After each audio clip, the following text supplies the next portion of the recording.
merci d'être à l'écoute du réseau synchronisé de Radio Mali. Il est 13 heures.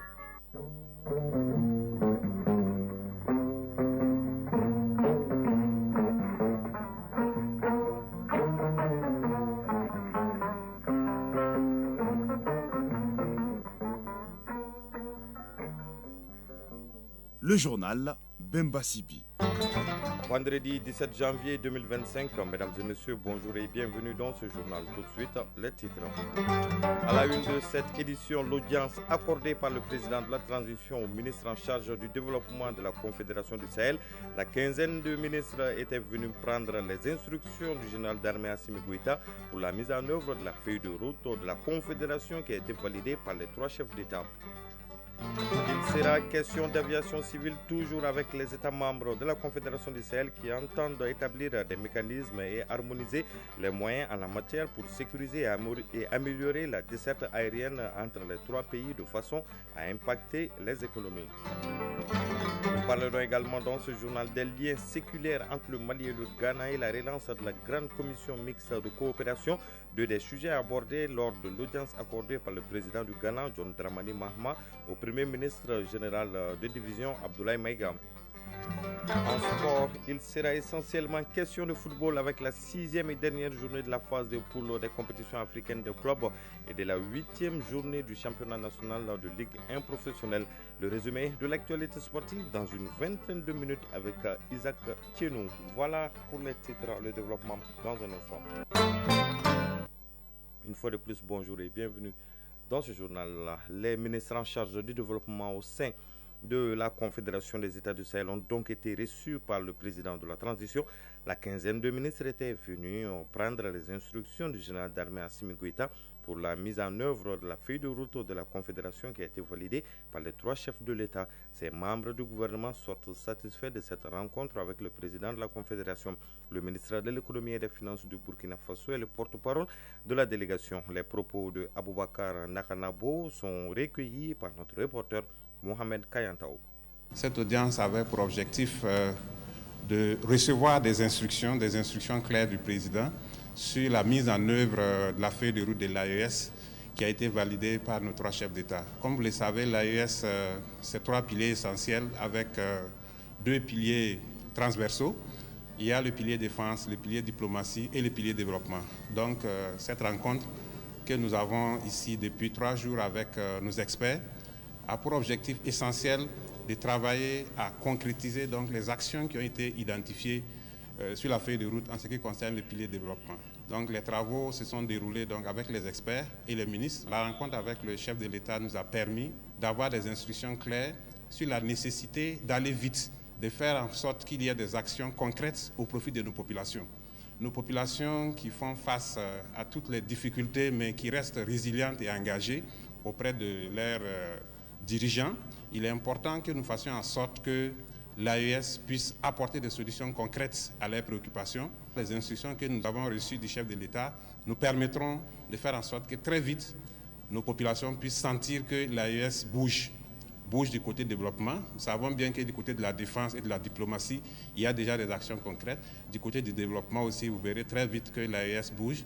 Et donc, c'est vraiment l'occasion pour nous de saluer les plus hautes autorités de la République du Mali, notamment le président Assimi Goïta et également le ministre en charge de l'économie qui nous a donc mis à disposition toutes les commodités nécessaires pour que nous puissions tenir donc cette réunion. Nous ressortons vraiment rassurés que tout sera mis en œuvre pour que nos populations puissent sentir que l'AES va leur apporter des solutions concrètes. Autre audience, c'est accordée par le président du Ghana, John Dramani Mahama, au Premier ministre, ministre de l'administration territoriale et de la décentralisation, le général de division Abdoulaye Maïga. Le Premier ministre est porteur d'un message du président de la transition, chef de l'État, le général d'armée Assimi Goïta, à son homologue ghanéen investi le 7 janvier dernier. À la fin de l'audience, les deux personnalités se sont adressées à la presse. Les liens séculaires entre nos deux pays, la relance de la grande commission mixte de coopération sont entre autres sujets abordés. Nous vous invitons à suivre un extrait de l'intervention du Premier ministre, ministre de l'administration territoriale et de la décentralisation, le journal de division Abdoulaye Maïga, des propos recueillis par la presse de la primature. Nous étions porteurs d'un message de la part de son Excellence le général d'armée Assimi Goïta, président de la transition, chef de l'État du Mali, chargé de transmettre ses vœux de bonheur, de plein succès à son homologue et frère, le président de la République, John Dramani Mahama, pour son Excellence le général Goïta et pour le peuple malien. L'arrivée au pouvoir de son Excellence le président John Dramani Mahama est un espoir pour le panafricanisme. Et il a précisé qu'il est convaincu que son Excellence le président John Dramani Mahama est un héritier. Son Excellence feu le président Kourouman et le président Johnny Rawlings. Et nous pensons également, compte tenu des liens séculaires entre le Mali et le Ghana, à travers l'histoire politique récente symbolisée par l'union Mali-Ghana-Guinée, nous sommes convaincus que nos deux chefs d'État ont l'opportunité de renforcer les liens de coopération dans le domaine économique, dans le domaine sécuritaire. Et nous saluons l'esprit de fraternité et de solidarité de son Excellence le président John Dramani Mahama. Également, lui rassurer du fait que le combat pour le panafricanisme aujourd'hui est poursuivi par son Excellence le général d'armée Assimi Goïta, président du Mali. Un combat qui se poursuit également dans le cadre de la Confédération des États du Sahel, l'AES, en collaboration très étroite avec leurs homologues, son Excellence le capitaine Ibrahim Traoré, président du Burkina, et le général de brigade Abdourahmane Tchani, président du Niger. L'objectif est très clair, c'est vraiment de se battre pour la souveraineté véritable. Et je pense que cet objectif également rencontre la vision de son Excellence le président John Dramani Mahama. Restons dans le cadre de l'AES, établir des mécanismes et harmoniser les moyens des États membres de la Confédération du Sahel en matière d'aviation civile. C'est l'objectif de la deuxième journée dédiée à l'aviation civile dans l'espace sahélien. Ces deux journées consécutives à celle de Bobo Dioulasso ont pour but de sécuriser et améliorer la desserte aérienne entre les trois pays de façon à impacter les économies. La cérémonie d'ouverture qui s'est déroulée au siège de l'ANAC Mali a enregistré la présence des délégations burkinabées, nigériennes et maliennes. Le point avec Aloussine Touré.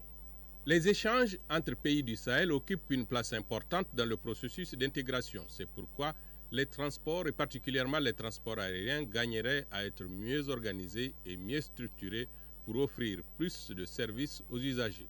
2 jours durant, les experts des trois pays vont débattre des problématiques liées au désenclavement interne et externe des pays de la Confédération. Colonel Yaya Traoré, directeur général de l'ANAC Mali. Chacun de nos États, à travers son secteur de l'aviation, devrait apporter sa part contributive dans l'atteinte des 10 objectifs qui cadrent parfaitement avec la vision de nos chefs d'État. Je peux vous assurer que l'Agence nationale de l'aviation civile malienne ne ménagera aucun effort pour accompagner toutes les initiatives dans ce sens. Salissou Maman Salissou, ministre des Transports et des Infrastructures du Niger. Nos 3 États sont des États enclavés, vastes, et dont la nécessité de la mobilité aérienne est plus qu'importante. Nos experts qui sont formés à la matière feront tout pour pouvoir nous présenter des recommandations que nous allons faire, des plaidoyers, afin de pouvoir les mettre en œuvre pour faciliter la vie de nos concitoyens. Le Niger, le Mali et le Burkina sont désormais déterminés à rendre opérationnelle la branche aérienne de l'AES. Dambélé Madina Sissoko, ministre du Transport et des Infrastructures. J'apprécie la pertinence du thème retenu à la lumière du courant psychologique nouveau et de l'engagement patriotique ferme des peuples et des gouvernants de l'espace AES à affirmer résolument l'État africain et à les libérer définitivement du joug néocolonialisme. Je vous exhorte dès lors à manifester sans équivoque le professionnalisme, le loyalisme et le panafricanisme qui fondent la réputation des auteurs de l'aviation civile afin de réussir votre contribution à la construction nationale, la préservation de l'État et la prospérité de la collectivité dans l'espace AES et en Afrique tout entière. Il faut donc tirer les leçons de la première édition pour renforcer la collaboration dans le ciel de l'AES. Le leadership des 3 copilotes de l'AES aura fini par asseoir cette volonté d'assurer un meilleur atterrissage de ce deuxième vol qui va sans doute pouvoir éviter les zones de turbulence. Sur un tout autre sujet, le ministre de la Justice et des Droits de l'Homme, garde des Sceaux, a visité hier 4 services rattachés dont le pôle national économique et financier. L'objectif est de s'imprégner des conditions de travail dans ce service et d'avoir une idée des activités réalisées en 2024. Les visites s'inscrivent dans le cadre de la semaine de la justice dont le thème est la justice à l'heure des réformes. Le point avec Batraoui. La semaine de la justice mise à profit par le ministère de la Justice et des Droits de l'Homme pour avoir une idée du bilan des 4 services rattachés à travers une série de visites. Le ton est donné au PNEF, Pôle national économique et financier.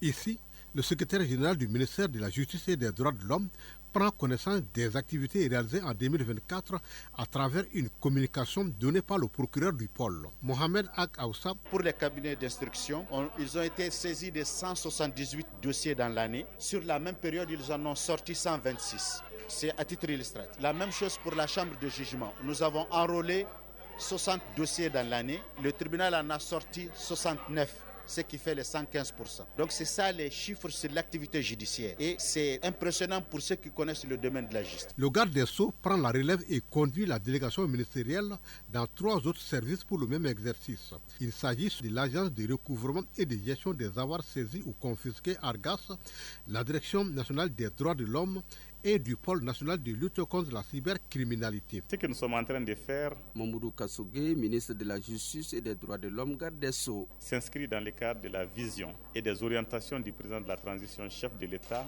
le général d'armée Assimi Goïta, qui a décidé de faire en sorte que la lutte contre la corruption, la lutte contre la cybercriminalité, la lutte contre le terrorisme, la criminalité transnationale organisée et toutes les formes de criminalité puissent être un combat du gouvernement. Une lutte que nous devons mener sans faiblesse, une lutte que nous devons mener avec efficacité. Il faut lutter contre l'impunité dans toutes ses dimensions. Nous devons le faire en respectant les droits de l'homme. Ça, c'est l'autre dimension de la visite au niveau de la Direction nationale des droits de l'homme. Nous devons tout faire pour que, dans tout ce que nous faisons, la loi soit notre boussole, notre repère. Le bilan est réalisé par ces services jugés satisfaisants par le ministre. Ces différentes structures qui ont été créées, elles sont toutes opérationnelles, elles ont toutes leur personnel, leur siège, les minimums de moyens pour commencer à travailler. Et ces structures, en un laps de temps très court, ont fait des résultats remarquables, des résultats dont je suis fier. L'insuffisance des personnels et le manque de matériel logistique ont été évoqués par certaines structures. Le ministre Mahamadou Kassogé a demandé d'œuvrer de manière à consolider les acquis. Mali Actualité, il est 13h passé de 12 minutes à présent. Quelques nouvelles hors de nos frontières. En Afrique du Sud, des mineurs illégaux ont été piégés dans une mine d'or abandonnée au sud-ouest de Johannesburg. Au moins 87 mineurs ont perdu la vie. Selon les premières estimations, près de 2000 mineurs travaillaient illégalement dans cette mine depuis août dernier. Les autorités locales, les forces de police et les propriétaires de la mine sont accusés de négligence de la part de la société civile. Les appels à une enquête indépendante se multiplient pour faire la lumière sur cette tragédie. Coopération entre l'Italie et la Tunisie, de nouveaux accords ont été signés dans le cadre d'un partenariat stratégique pour la Méditerranée. Les ministres des Affaires étrangères des deux pays ont signé un accord de 2 ans comprenant un engagement de 400 millions d'euros, soit plus de 260 milliards de francs CFA de la part de l'Italie pour financer des projets de développement consacrés à la transition énergétique et à la promotion des sources d'énergie renouvelables. En Turquie, 33 personnes sont mortes après la consommation d'alcool frélaté à Istanbul. 48 autres ont été hospitalisés depuis hier, selon un média d'État qui a donné l'information hier justement. 4 personnes soupçonnées d'avoir vendu de l'alcool frélaté ont été arrêtées pour homicide volontaire, a précisé jeudi soir le gouvernorat d'Istanbul dans un communiqué. Des propriétaires de magasins spécialisés accusent le gouvernement d'être indirectement responsable de ces décès en raison des fortes taxes appliquées sur l'alcool qui encouragent, selon eux, la production clandestine. À présent, la page sport de cette édition. En attendant, faisons un tour à Cayo où une forte délégation de l'Office central de lutte contre l'enrichissement illicite dans la cité des Rails depuis quelques jours pour s'entretenir avec les cadres de l'administration générale des finances et de la justice sur la problématique de la prévention de la corruption et de l'enrichissement illicite à travers un atelier de sensibilisation. La cérémonie était présidée par le conseiller aux affaires économiques et financières du gouverneur de la région de Kaï. La précision avec Kabadjara. Au cours de cet atelier de sensibilisation sur la prévention de la corruption et de l'enrichissement illicite, à l'intention des cadres de l'administration générale et financière et des cadres de la justice, 2 modules étaient au centre des échanges. Il s'agit de l'impact de la corruption sur les populations défavorisées, les stratégies et techniques de prévention de corruption et de l'enrichissement illicite. Djibril Koulibaly, membre de l'OCLEI. Nous savons quel est l'impact négatif de la corruption sur les services sociaux de base et anéantir le développement du pays. À plusieurs reprises, nous continuons à sensibiliser parce que la mission principale de l'OCLEI, c'est la prévention. Donc nous insistons à travers nos activités de sensibilisation et d'information pour que le maximum de populations puisse être vraiment édifiées sur les méfaits de la corruption. Seydina Oumar Diarra, représentant du président de l'OCLEI. Il est donc impératif d'y faire face à travers notamment la refondation en cours de notre État. La moralisation de l'action publique à tous les niveaux doit être un des piliers de cette refondation. D'où la nécessité de vous mobiliser en votre qualité d'acteur majeur de l'administration générale pour mener une lutte implacable contre ce phénomène. Selon une étude faite par l'OCLEI en 2021 sur les techniques d'enrichissement illicite dans l'administration publique au Mali, il apparaît que le niveau de perception de l'amplitude de l'enrichissement illicite est plus élevé dans la région des Cailles. Adama Asagaïdou Maïga, conseiller aux affaires économiques et financières au gouvernorat des Cailles. Avec 50,70%, suivi de Bamako et Ségou avec respectivement 41,80% et 40,90%. Ce score de première place n'est pas réalisant pour nous, acteurs du développement de la région de Caille, ne nous fait pas honneur et il urge de relever ces défis. Rappelons que cette rencontre s'inscrit dans le cadre des traditionnelles activités d'information, d'éducation et de sensibilisation initiées par l'OCLEI à travers son pôle prévention et déclaration de biens. Caille, Kabadjara Pouyodolo pour l'ORTM. La population de Toubakoura dans le cercle de Banaba vient de recevoir une ambulance médicalisée dans le but de renforcer le plateau technique du centre de santé. Cette donation va permettre d'assurer l'évacuation des cas urgents vers d'autres structures sanitaires appropriées. Le don est d'un ressortissant du terroir en la personne de Baïssou Sissoko. Le reportage de Alaman Traoré.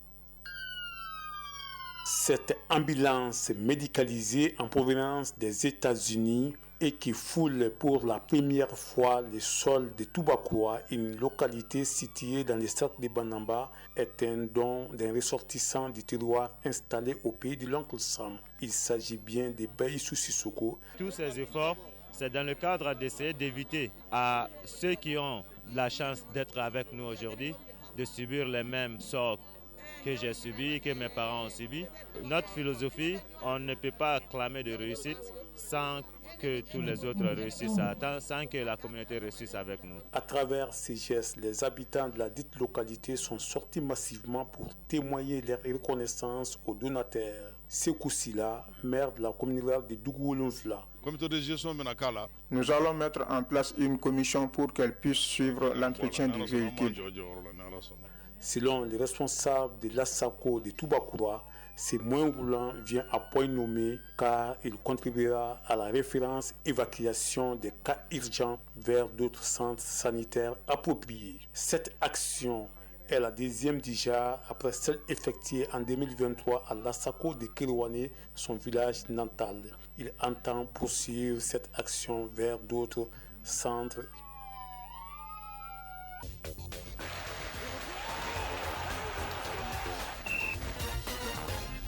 En sport, nous parlons essentiellement de football aujourd'hui avec les compétitions africaines de clubs dont la 6e et dernière journée de la phase de poule se joue ce week-end. En Ligue des Champions, le Djoliba AC joue en Égypte contre Pyramide FC pendant qu'en Coupe de la Confédération, le Stade Malien de Bamako reçoit ici à Bamako Deportivo Lunda. Sur le plan national, le championnat national de Ligue 1 professionnel a bouclé hier à sa 8e journée. Le résumé de l'actualité sportive avec Isaac Tienou.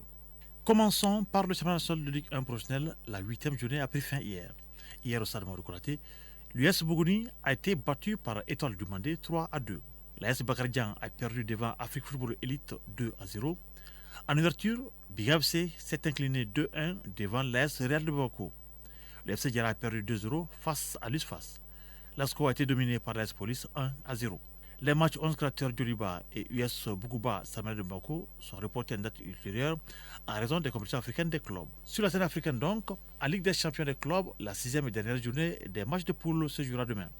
Le Djoliba, notre représentant, est déjà éliminé, se déplace pour affronter Pyramide FC. Le Djoliba jouera cette rencontre avec seulement pour enjeu marquer au moins un but dans la compétition, sinon réaliser sa première victoire en Ligue des champions. Outre Pyramide FC Djoliba, le tout-puissant Mazembe accueillera El Hilal Omdurman.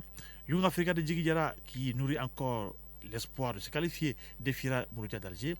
El Ali d'Égypte en écoutera avec Orlero Pirates d'Afrique du Sud. Le CRS Belouizdad sera l'hôte du Stade d'Abidjan et puis Espérance Sportive jouera contre Sagrada Esperança.